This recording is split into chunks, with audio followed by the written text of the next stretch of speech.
السلام علیکم ورحمۃ اللہ وبرکاتہ۔ قطب الدین ایک دن شکار کھیل رہے تھے۔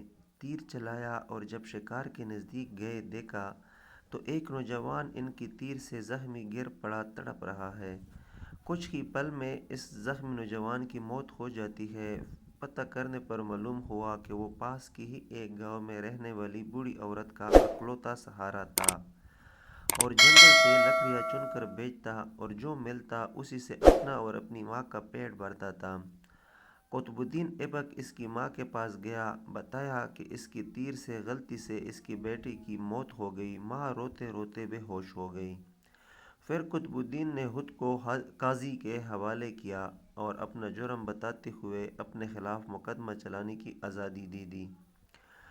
قاضی نے مقدمہ شروع کیا، بوڑھی ماں کو عدالت میں بلایا اور کہا کہ تم جو سزا کہو گی وہی سزا اس مجرم کو دی جائے گی۔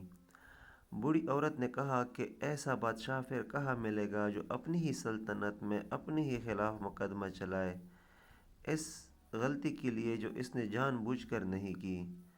آج سے قطب الدین میرا بیٹا ہے اور میں اسے معاف کرتی ہوں۔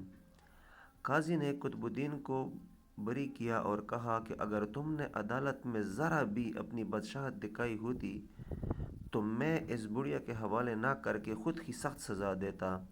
اس پر قطب الدین نے اپنے کمرے سے خنجر نکال کر قاضی کو دکھاتے ہوئے کہا، اگر تم نے مجھ سے مجرم کی طرح رویہ نہ اپنایا ہوتا اور میری بادشاہت کا خیال کیا ہوتا تو میں تمہیں اس خنجر سے موت کے گھاٹ اتار دیتا۔ یہ ہے راستہ مسلمانوں کا دنیا پہ حکومت کرنے کا۔